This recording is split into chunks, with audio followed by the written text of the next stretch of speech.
Divine Light Accelerators. Welcome to Season 3 of Own Your Divine Light Show. I am Janet Miller, the Divine Light Activator, and I am so happy to have you here during this critical time in humanity's expansion. This is a momentous time, something none of us have experienced before, and I feel that it's so important to share our experiences. We are in the shift of ages, and we are learning about ourselves, and it is a gift. If you are healthy, then it's a gift. And if you have been lost someone or you're recovering, I send you my heartfelt blessings. And right now, I just want to take a moment of silence for our brothers and sisters of color, because you deserve to live in safety. So we're going to just take that moment.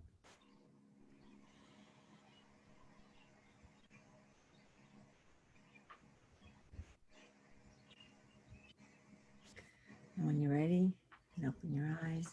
And we're sending you love and blessings because we are here to learn and support you in any way we can. We are ready to create the world. We are waiting for it, and we get to do that together. What will be our new normal as the world continues to shift? I am so excited and really curious to hear what my guest, Charles Wolfe, has to say about his amazing book that he's written. Charlie, welcome, Charlie. And I'll tell you a little more about Charlie. He's got, with degrees in engineering and mathematics, Charles has worked in the nuclear power industry for 25 years around the world for GE. Charles began his writing career with the launch of his 1111 Code book and has a vision of a new world of peace, harmony, and prosperity through the eradication of evil. So Charles, welcome. This is so exciting to have you here. Thanks for having me, Janet. Thanks for having me, everybody. It's a pleasure and an honor. Yeah, I know. And you know, you've written this most extraordinary book, and here's Charles' book, 1111. We got our books, and that's his son. That's his son in the picture, which I think is so awesome. Great picture. And it's a really special book. Charles has put together so much information. I will tell you, it's like a textbook, chock full, but it's extraordinary in the way he puts together information and connections that I had never seen. So I've read some of it. I keep skimming through it because it's like, it's going to take time. It's not a book you can rush through. You've got to start in the beginning and make your way through. So it's really great. So Charlie, tell me, how did you get interested in doing this? How did this all start for you? You know, it really started out as a book. It started out, I'd taken I went back to College of Lake County, my alma mater, where I earned my associate's degree in mechanical engineering, and did my first 2 years there. So I went back, 20 something years later, in whatever, October of 2017. I went back to give a presentation to the math club there, and I sort of ad-libbed it. I had some notes. I sort of free winged it a little bit. I did a pretty good job. Everybody had a good time. I got a lot of great comments back, but then I started thinking about how I would have done that better. And that sort of manifested itself as like, it got up to be about 120 pages of a math book, sort of a math book for people that are in engineering that are having a hard time with it and would use some extra help from more of a softer explanation than what we get in engineering. So it started out as a math book and started to change and develop as I started to get into the 22 and 1111, the special numerology. I really got dragged into a dark corner with a really awesome corner with that. And it turned out to be the whole book. I ended up cutting everything else out and keeping that. Sort of like the patient develops a tumor. You normally cut the tumor off. Well, I cut the patient off and kept let it grow out for what it is. But 1111 is going to be just like, 5 or 6 pages. You know what I mean? This was like a sidebar, but God had bigger, I think. Well, it's fascinating because you put together so many historical connections. I mean, you put together earth connections, you put together, everything. It's just incredible, the information you've gotten. And it's quite a study, and it's really, really thorough. I have to say, you've done an amazing job.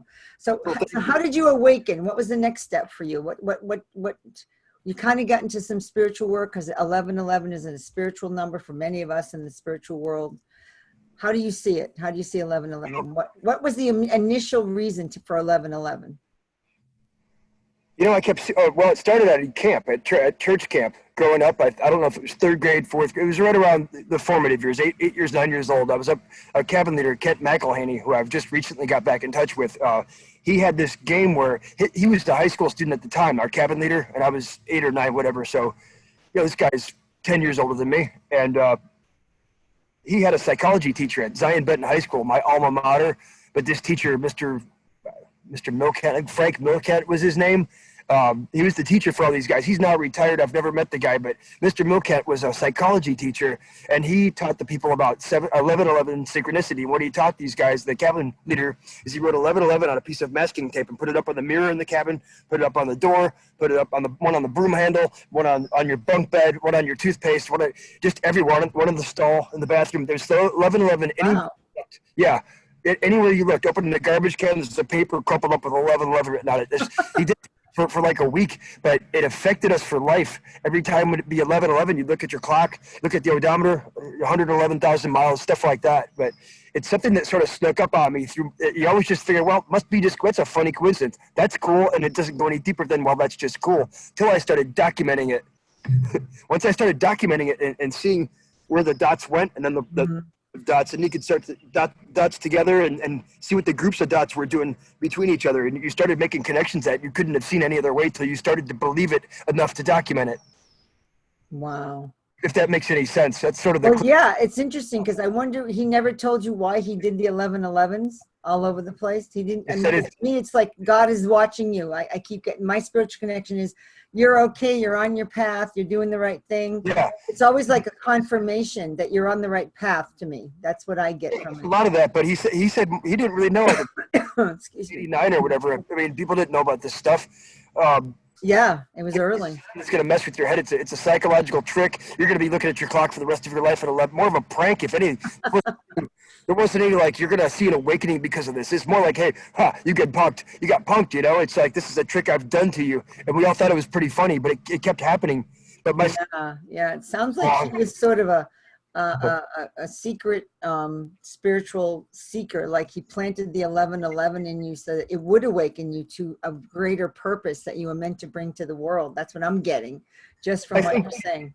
I think so. I think there's a certain aspect of like the 144,000 light workers that are spoken of in the latter chapters of the Bible. It's like, well, why is 144,000? You look at the numerology of it, it's 12 times 12 times 1,000. That's 3 times 2 times 2 to make 12. 3 times 2 times 2, 322 again, and then 10 times 10 times 10.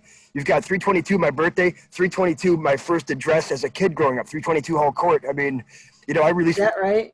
Yeah, I released my book on March 22nd. That's the day when the Earth transitions from primarily majority dark, you know. 12, oh yeah, is it the solstice? Is that the solstice? Yeah. Equinox. Oh, the equinox. That's right. Solstice is in the summer. Equinox is in the. Yeah, that's the part. It equalizes. So that's the 21st. Equalized. That's right. 22nd is your first full day of majority light. So it's dark to light transition. The day that birthdays when I released the book, and there was a dark to light theme there overall in the world, I think. And that's. You're meant to bring in a lot of light then. I think so. I've brought a lot of dark into the world too. I was a rascal of a kid growing up, but now's my chance to try to turn that around and negate some of that karma. And I'm trying to put all positivity out there now. Well, you know, we know what we know at the time, and then we keep growing. We keep growing and learning, and that's what this whole life journey is about: to grow and learn from all our experiences. And like, okay, I don't have to be like that anymore. All right, I choose to do this now. And so then you realize you have choices, because I remember for such a long time, I didn't think I had a choice in life. It just happened to me. But then when I got awakened, I'm like, oh no, I actually do have a choice. And now, you know, you hear all about how you're the creator of your reality. We are responsible for everything we do. And that's a hard thing for people to hear. It's hard to be responsible when you want to always be pointing the fingers out. Yeah. And this is something I learned in like my 28 years of being sober. Pointing one finger out, there's always 3 pointing back at you. Yeah. Always. And so you have to realize that you can't, when you point out, it's really a mirror for you to look at. There's always something that you're looking at that's really you, that you can't see in yourself sometimes. So that's good advice. That's sage advice right there. It's some wisdom. Interesting. Yeah. So tell us about, I know there's some big takeaways from your book. What do you feel are like the important parts of your book that you want to tell us about today? Well, I think the most important thing for me personally was realizing that these little number of numerology signs that I was getting, these symbols, like my son being born 22 inches long, and that's on his birth certificate, 11 plus 11 inches long. That's when I realized that I was working with something heavier than just casual coincidences and stuff. And it's like, you know, there were some very material things that happened that weren't chosen by me that had those numbers in it. In my first grade school, 522 Belvedere Road. My best friend Mike Valdez, he went to a school on Belvedere Road, 722 Belvedere Road, down where he lived. He grew up in a house at 1111 whatever street he lived on in Miami, Florida. You know, and he's Yeah, just like interesting. me. We were My born. house is 119. My house is a 119. That's awesome. Mike, I know Mike's gonna be watching this. Oh, Mike's one of my best friends. He came. That's so great. That's so great. So I know, and then you said that, I mean, there's so many historical things. I mean, what particular one do you, I know there's one I saw that was really interesting for me. You talked about President Kennedy, John F. Kennedy, which is sort of like right up here in the front. Like, you know, I know President Trump today, this is actually, we're going to be pre-recording, but he's going to look at fireworks for the 4th of July, which is a big thing at Mount Rushmore. And President Kennedy supposedly signed a bill, you said, and it was right around, I don't know what the dates were, but it was around relation to 22. What did I have for dates here? Let's see, it's in your book here. You said, you talked about the assassination. There was an executive order. It was 11-11-0 that was signed with authority. That was all about John Kennedy signing it to the Rothschilds, saying that the Federal Bank Reserve would not loan money anymore to the United States federal government. And this was going to strip the family that, I don't think people realize that the Federal Reserve is privately owned. Yeah. I think they think it's government run. It's not, it's privately It's a owned. European entity. Right. And so the Rothschild family were going to lose their power of lending money to the government. And then within, what was it, 3 months later, he was assassinated. And it was just like crazy. I had never ever heard of that. Nobody ever talks about that. Yeah. Never even bring that up. It's like, really? Yeah, I'm sure the Rothschilds are nice people and stuff, but I mean, they've been on they've financed both sides of every war since the Napoleonic Wars back in whatever 1830. I mean, both sides of every major world conflict. That's a pretty good resume of messing up the planet. Yeah, I've heard all those things. So anyone who's into any of that stuff, I would be aware of some of that. But, you know, and then you talk about how the Federal Reserve Bank had an address of 33 Liberty Street, which is 311s. Yeah. And then John Kennedy was assassinated on the 22nd day of the 11th month, and it occurred on the 33rd parallel. I mean, it's like, this is the incredible stuff that's in this book. Like, you bring out all these coincidences that who would ever have thought of that? Well, add 11 plus 22 and 33, that's 66. That's the number of books in the Bible. What's up with that? 3 times 22. I was born 322. What's up with that? You know? Oh, yeah. Things all tie together. They all boomerang back together. Everything like connects. It's so bizarre. Like, I was Interesting. taken aback by it when I looked at it from like 72,000 feet. After I'd created all my nodes, all my information pieces, and then the connections, and then stand back and look at the web of connections from like another perspective. It blew my mind. Yeah, and then you talk about even Martin Luther King. Well, they said the father of civil rights. Yeah, his death was on November 11th as well. And he died on 11/11/1984, which is unbelievable when you think about it. And then, 9 plus 81 plus 9 plus 8 plus 4. That 1984 digits added 22, which is 11 plus 11. Isn't that crazy? You tied that into the book, the Orwell book. And the PLO leader, I remember Yasser Arafat died also on 11/11/2005. I mean, it's like, why are they picking these days? I mean, why did this happen? And they didn't die. They were assassinated, all of them. So, you know, what is that significance telling us? I don't, you know, did you ever get to some of that? I mean, I don't want to give the whole book away. But Yes, I did. can you give us any little tidbits of why you got those connections and what was that leading you to? The big egg that I cracked doesn't look like a big egg, but when you crack it, it gets real big. It's basically, if you think of the number 22 as equivalent to the compact form of 11 plus 11, it's 11/11 when God only has 2 digits to work with. You see what I'm saying? Okay. It's got a little shoe hole that he wants to fit something this big into. He gives you the compact version. If he's really compact, he'll do the letter V, which is the 22nd letter of the alphabet. So if he wants to hit you with 8 twos, V, V, V, V, V, you know, that's the equivalent numerologically. Or V22, that's 2222, you know. That's so interesting. Oh my The goodness. numbers and the gematria sort of play into each other, but what was your... Oh yeah, talk about the gematria. Tell us what that is all about. What does that got to do with what you're doing? You know what? Gematria is probably the most commonly known branch of numerology. It's the one that everybody asks me about. Hey, what do you think about gematria? You know, you can take you're basically assigning A equals 1, B equals 2, C equals 3, da da da da, up to Z equals 26, right? You're giving a numerical value to the position of each letter in a word. The easiest way is, like I just said, a straight scale. Ah. Back like thousands of years, though, the ancient Jews, the ancient Israelis, the Israelites, they did gematria. The ancient Arabs did a form of gematria, but they had a base 6 thing where they had, I don't know, eighth, like the first 10 letters were like values 1 through 10, but then the next 10 had values 20 through 60 or something like that. They had a scale that scaled up. It's a confusing way, but Well, you're a mathematician, so this is something that when you're really into it, I'm sure it's amazing. I mean, for me, this is like all great information, and I don't know anything else I can think of right now. That was a really cool. Oh let me yeah, just topic though. Let me seal that off properly. The way I deal with gematria is I say it's a mature topic. I don't have anything novel to add to it. It's been studied over and over and over by all the greatest minds on the planet. It's just it's a mature topic that I have nothing to add to. So anything that I put in this book is going to be novel or something that I've improved upon or created. Ah, okay. I don't like to ride on anybody's coattails. There's plenty of books on gematria. I refer people to sources, and I devote a paragraph to it. It's interesting, but you can doctor it to say that a letter adds up to the same words as Satan as well as you can do to Jesus. I mean, 5-letter words or something, like you can doctor with it. You can choose the outcome that you'd like. You see what I mean? Yeah, I mean, and you talked about even like 911, where who doesn't know about that, right? And Yeah. you talked about beginning in the September 11th of 1609, Henry Hudson actually first discovered Manhattan, New York, sailed down the river, and the name the river, of course, is the Henry Hudson, and that's 11 letters. It's like, You know what I figured out the other day? The 1111 code, it comes out to 11 characters. Can you believe that? Those 3, 11, 11's 4, code is 4, 3, 4, and 4, 11. You can't make that stuff up. I didn't think about it. So I know there's got to be, like, I don't want to go to the end, because this is just some of the little curiosities and some of the little threads that you're lending out there to connect, like this web. It's like a giant web, it feels like, connecting all these pieces with 1111. It's almost like you're an investigator, bringing this whole puzzle together. And so do you feel like you solved it? Did you solve it with the book? Yeah, I did. I think I didn't properly answer your previous question about what does 1111 portend. Does it portend good, bad, or evil?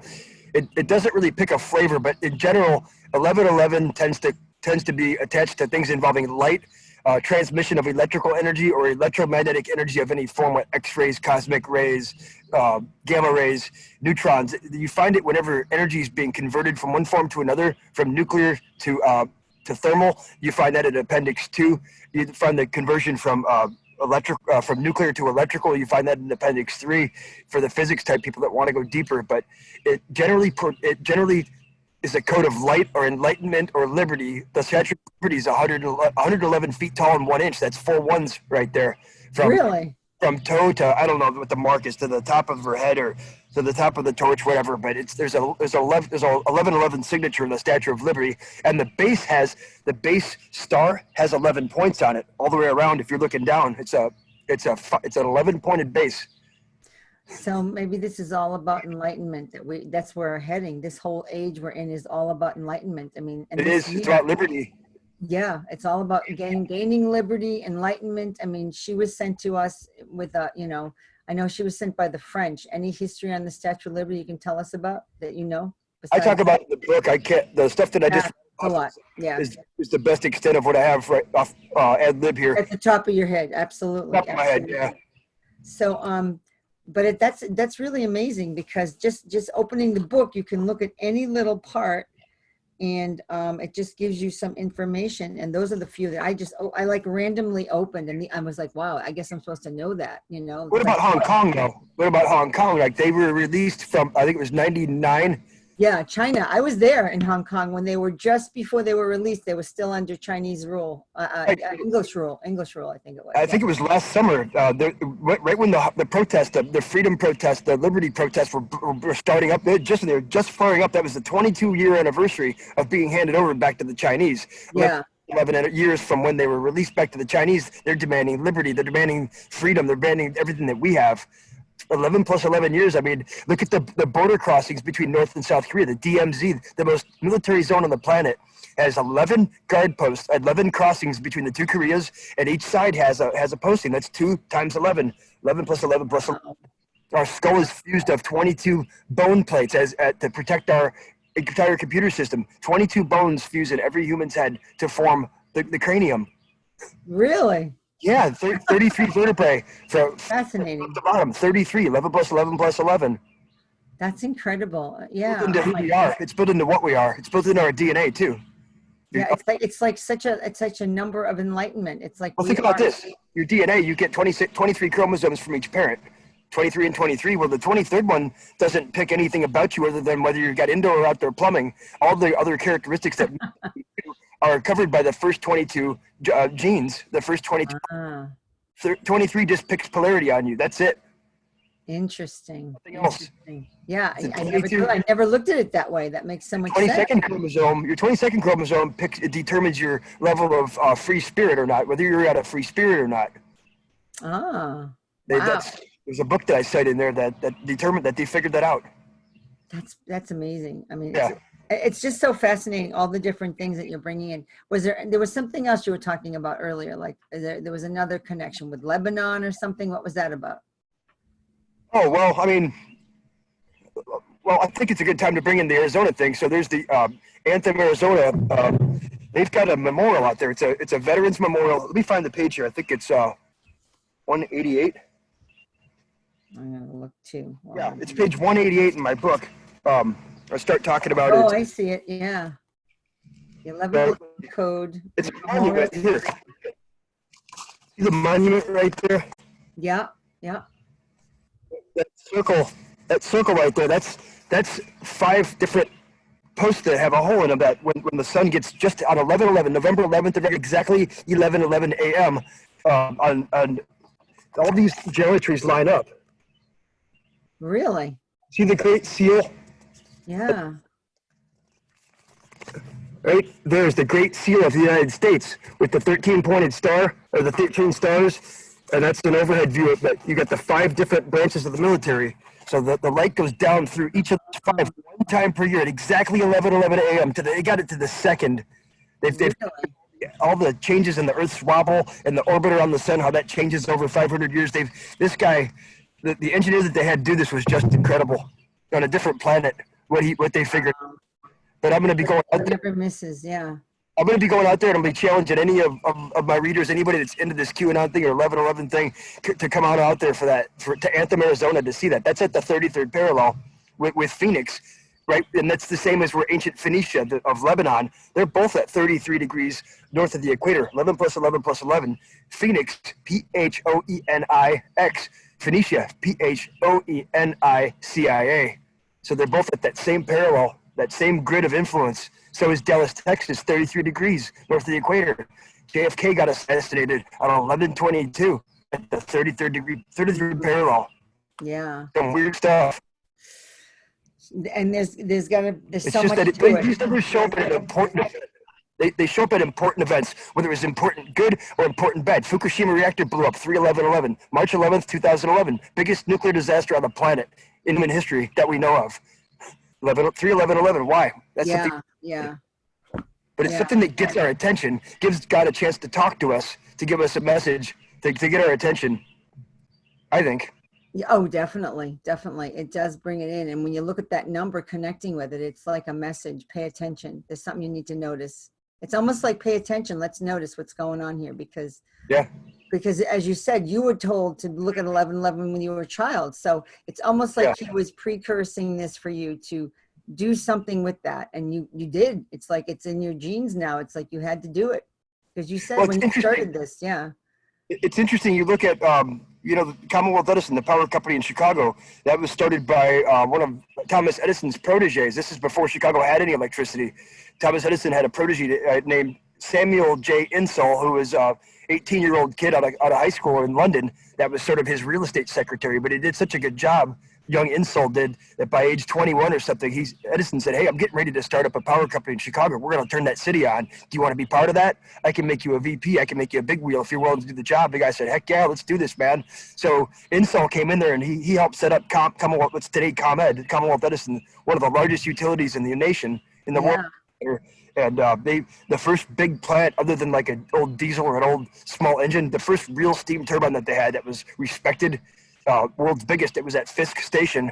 And that was located at 1111 22nd Street, which is today Cermak Street. Cermak is the 2200 block of Chicago, which used to be 22nd Street, 11 plus 11th Street. And the biggest power plant in the world that illuminated Chicago was at 1111 on the street. I mean, you can't make, and Insol was born on 11/11 of 1850, whatever.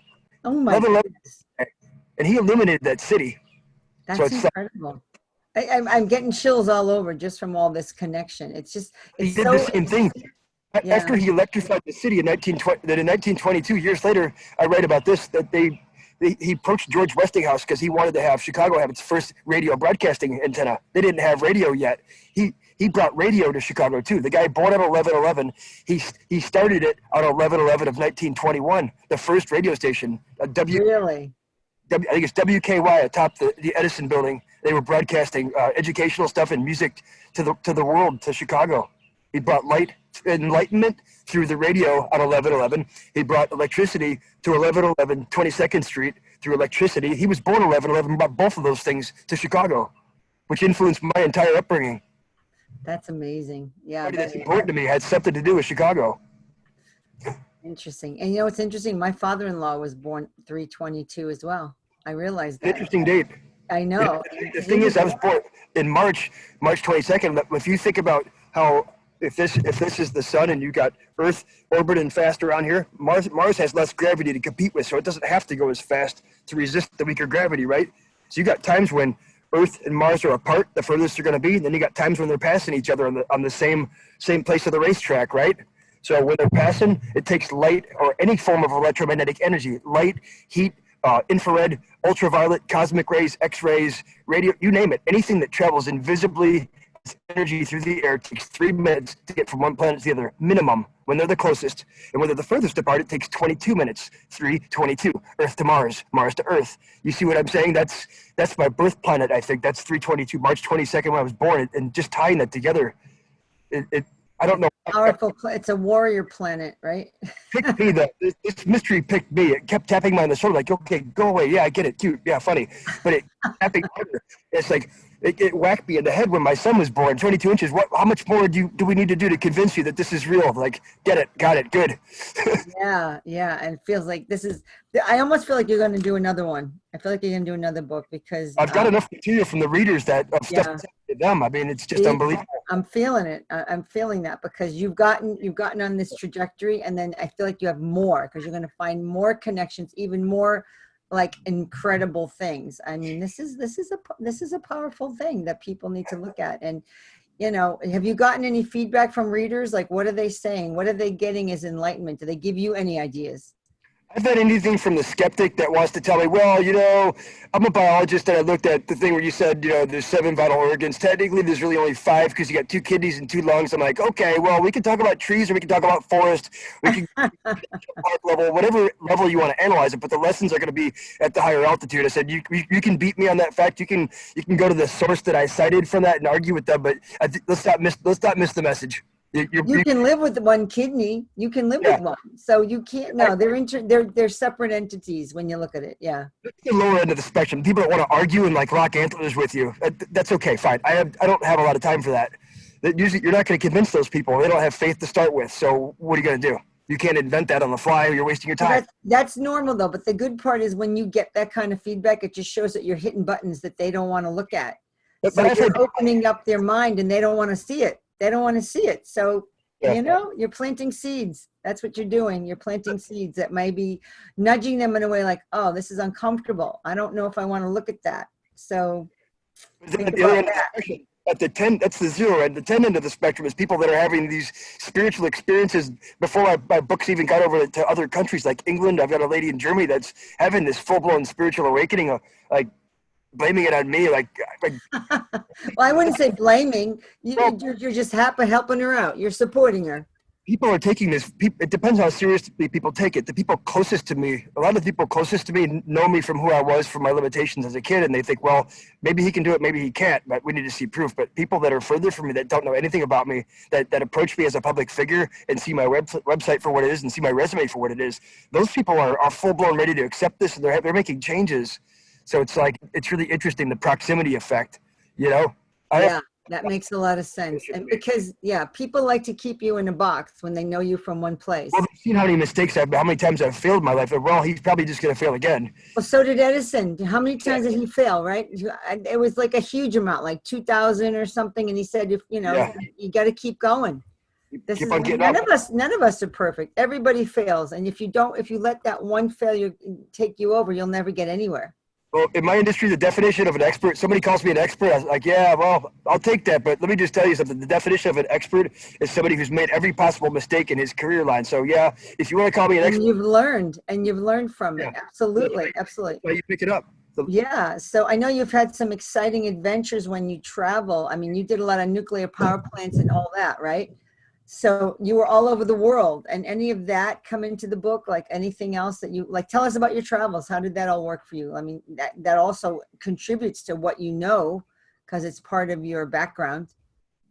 Yeah. I mean, I try not to make it a travel book any more than I talk about a travel experience if it highlights like a certain principle, like, you know, Yeah. Well, which one? Any principle? I started with Nigeria. Okay.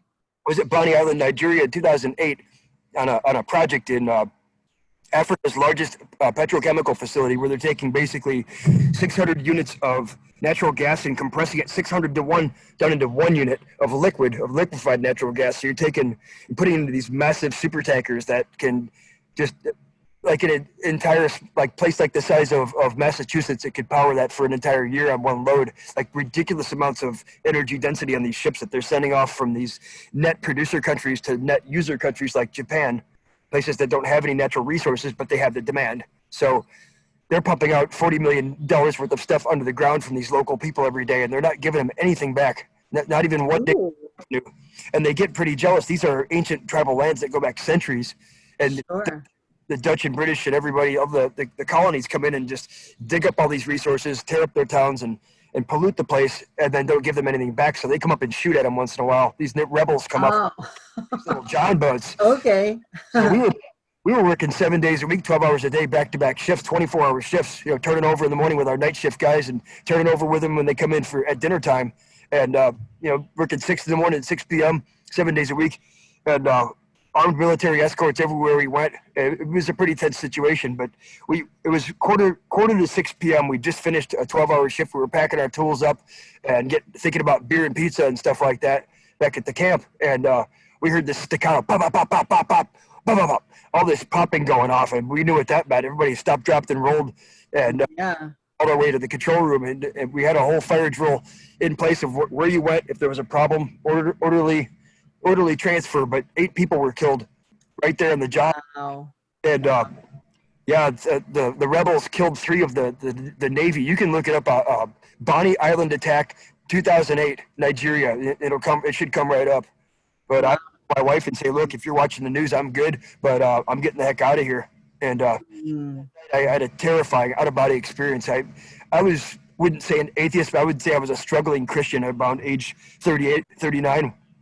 But, you know, I was 7,000 miles away from home, away from everything that mattered to me, in the middle of this island under military escort with no freedom, and 8 people just got killed on my job. It's like I was terrified. I jumped out of my body. I woke up in this horrible nightmare, but I was awake for this thing. It was a living terror. It was a living nightmare where I came out of my body and I was 3 feet above myself and just terrified, in tears. I'm holding the jackhammer for like 2 hours.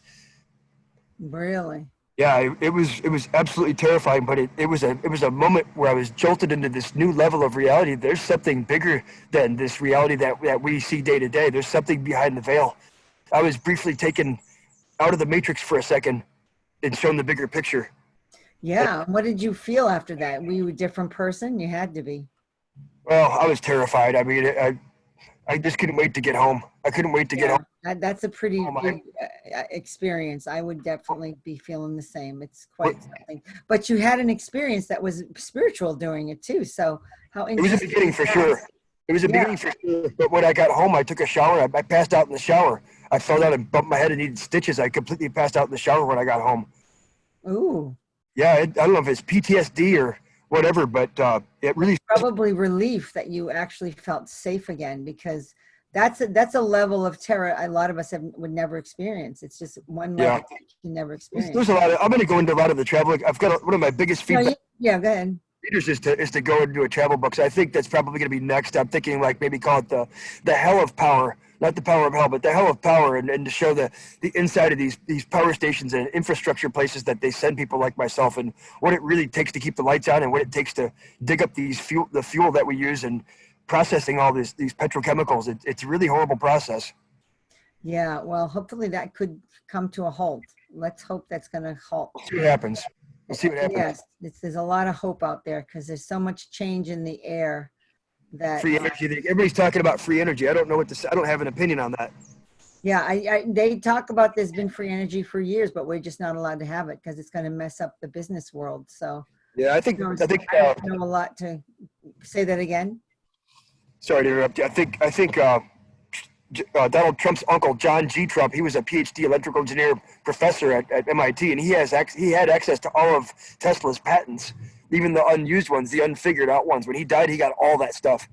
So I think maybe he might have taken little Donnie over to Lincoln Laboratories at night at MIT and showed him some stuff about the future. I think he might have built a future machine.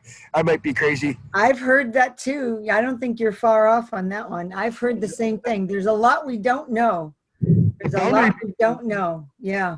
The boundary between electrical engineering and magic is a very thin boundary. I don't think there really is one, to be honest with you. If you can make a scanning, tunneling electron microscope, or if you can make a PET scan, MRI scan, and slice somebody with invisible energy and map that with 3D colors and slices on a computer screen, if that's not magic, I don't know what is. You're for the guy doing the little fake finger thing at the Italian restaurant when he does a magic trick. If you don't think that's cool. $20, you should be giving these people $20 for inventing MRI. This is true. I mean, we take it for granted, but they are magic. I mean, just Cell phones are what magic. we're doing now is magical, that we can talk to each other. It's pure Because magic. when I grew up, there was not even, it wasn't even color TV. At one point, when I was just a little older, it came out. I grew up black and white. Believe it or not, I needed my first color TV till second grade. I couldn't believe it. This is the world we were in, and a lot of people can't even imagine that. That's why, even seeing computers. I mean, computers. When did they get rampant? In middle of 1990s. I mean, I don't even think they were that. They were getting bigger then, but 2000 is when it all broke open. These days, you show somebody a high resolution screen that's this big. Oh yeah, my uncle's got one this big. It's insane. Yeah, I remember my aunt used to work for one of the big computer companies, the IBM, I think it was, and the computers filled the room. They filled the room. And now look at where we're at. It's amazing. Having the same processing power on your iPhone. Yeah, it's incredible. I mean, I've got my what is this called? The Fitbit. I got a Fitbit on me, and I didn't want it, but my husband gave it to me. So now I'm using it because I do kind of have fun with it, but I do take it off every now and then. It wants you to like sleep with it and stay with it forever. You can be all. Every heartbeat you're taking. Yeah, it's crazy stuff. But anyway, this is wonderful. I mean, any final messages that you have for our audience to tell them about what you see in 2020, like from your 11/11 awareness? Is there anything there, anything at all that you have any kind of message? I think if there's ever a time to say the slogan that hindsight is 2020, I think this will be the year where we're going to look back and we're going to know it's going to be real 2020. We're going to know a lot in the rearview mirror after this year is over. It's going to be epic. If any people out there are interested in Q, the QAnon movement started on 10/28 of 2017. If you go and search date difference calculator on Google, type in for the starting date 10/28 of 17 as the start. Then type in 11/11 of 2020 as the ending date, and then be sure to click. There's an option to include the ending date in the calculation, and you will find a very surprising result that there's 1,111 days, 11 days between the start of Q and this coming 11/11. Ooh. Think about that. And that was the number of that bill. It was 1111 with Yeah. the zero. Oh my goodness. Exactly. It's like this stuff all time. It's all like Oh, it's all got a from the message. same There's tank. always oh my goodness, that's a connection. I got chills. But that's the thing. There's no way I can't process all this. But readers, listeners, people like yourself, we're group thinking this. This is bigger than any one of us is going to figure out. It's like I look at myself as like a quilt patch, a nice ornate quilt patch with lots of nice things that I've figured out, and I've got things at my edges that allow other people to connect up with. You've got 1111 significance. Let's look at your quilt patch and look what are your numbers, and we line up our quilt patches. Say, well, we line up pretty good. Let's tie together like this. Now you meet another person that's got their numerological secrets. You talk with them, you dock up with them, and pretty soon you've got a patchwork quilt of all these people that are coming together to make this surface, to make this group intelligence that we have as we learn to trust each other and talk to each other and solve problems with each other. I agree. I so agree. We And come together as God's people, I think. well, this is what the whole shift into the Aquarian age is about too. And I Yeah. think that's why Black Lives Matter, some of that's up. There's two ways of looking at it. You know, you can say that it's a distraction, but yet it's not. It's something that's needed to be heard. It's needed to be heard. People's voices are ready to be heard, and they need to be listened to. And so we're opening our hearts. I mean, I see the Aquarian age as the opening of the heart, really connecting, being transparent, like you're saying, you know, and 2020 hindsight, that's makes so much sense, because there is a lot to look back on to say when all this year ends, it's going to be amazing. I mean, there's so much still ahead of us this year. It's not going to be simple or easy necessarily, but what you're saying is yeah, it makes a lot of sense. There's always chaos before a storm, and you think, what are the chances of perfect vision being defined as 2020 for how many hundred years? I mean, how long has that been the standard? Do you think they were thinking about what's happening in 2020 the year? I don't think so. I think that's just one of those coincidences that God threw into somebody's unconscious part of their mind. To them, it was just, first thing that comes to mind, but that's the first thing God put into his mind, you see? I think God's got an invisible hand that works through the unconscious mind of the willing, you know? Sure, absolutely. It's Well, probably at the top of his higher career. intelligence, they've got a huge plan, the highest higher intelligence. It's such an intricate plan. And chaos is what happens before big change. Always before a miracle, chaos before a miracle, for sure. Right now we got big chaos, so there better be, if there's any love in the universe, there's going to be a big miracle coming for all of God's good people. Well, for everything I've been hearing, boy, we have a lot of good things to look forward to. So make sure Americans vote for the right one. Yep. Keep the one in office is what I got to say. If you can. JT.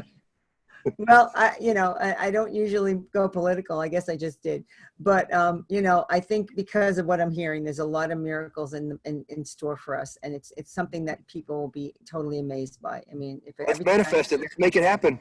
And things are happening right now. And even today, I mean, we're being pre-recorded. It's July 4th, 3rd and 4th coming up. And, well, this is the 3rd. And I don't usually say dates, but it's kind of special because there's a Mount Rushmore event where they're going to shoot off fireworks again. And somebody is supposed to show up there. So let's see if that person does. And it's related to this whole situation with the Federal Reserve Bank and the John F. Kennedy situation. So I'm not going to say who it is, but if that person shows up, it's going to be quite an awareness for the whole world. So all of us, we're all going to be shocked and just it's going to be incredible. So hopefully something like that comes up for all of us. So, and I know you have a gift. You have a couple of gifts. You have the free offer that you're giving your 1111 email that you're going to you give out like a newsletter. You talk about lots of coincidences and things at 1111. Yep. And all kinds of happenings that come up. People send you report like what's going on with them with 1111. Do you get like people's stories in that? Oh yeah, I print every one of them out. I print the really good ones out, and I laminate them, I 3-punch them, and I put them into a 3-ring binder. That's fantastic, and that could be another book. I mean, that's a book in itself. Exactly. Like if the house is burning, that's one of the first things I'm grabbing. I'm not going to be grabbing pieces of cash. Absolutely. That's future cash. It's so true. It's so true. But it's just wonderful to connect with readers, and it's like I look at the book as a magnet for attracting really smart, awesome people. I mean, it's a special book, I have to say. And I love 1111. And that's the code I always, when I look on the clock and I see 11, I always feel so connected to source and to love and to, all the energy, the good energy. I always feel very connected. And I know you also have another offer that if anybody wants one of your books, this book is it a hardcover or is it a soft cover version? It's Soft just like, it's soft, like you're holding. cover. So this Yep. this book you can order, and you can order it through Charles, and he will sign it, and he does a special signing, and he does a special message in it for you. Anything else you want to tell him about it? Can you show them how I signed yours?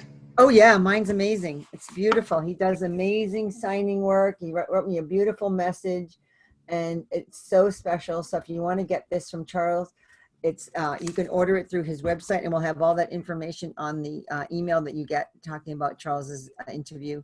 And Charles, thank you so much.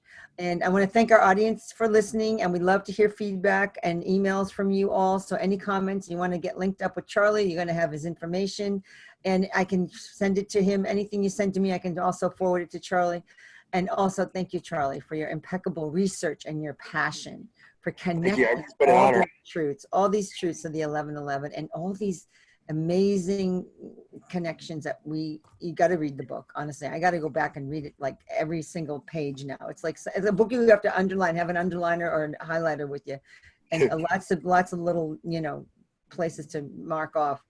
And you're uncovering so much. You're an ancient explorer of truth, and you're showing people how to unlock their passions, ignite their authenticity, and create the lives and world we're waiting for. And thank you for all your insights and this wonderful passion you bring. So thank you. And I'm Huge honor. Miller. Go ahead. Huge honor. Thank you. Can I just drop my website on real quick? Yeah, go ahead. Tell us. If you want to go to my website to see what I'm up to and to buy the book, I've got it in Kindle. I've got it in hard copy. You go to www.the1111code.com. No dashes, dots, spaces, or cute stuff. Just the1111code.com. And if you want to hit me up on Twitter, I'm at the1111code. No dots or spaces or anything. The 1111 code. And the 1111code at gmail.com. All the way. So Perfect. thanks for having me. It's been a real honor. Yeah, it's amazing. Oh, Charles, it was so much great stuff. You can call me Charlie. I go by Charlie. I know. I called you Charlie and Charles. I was going back and forth.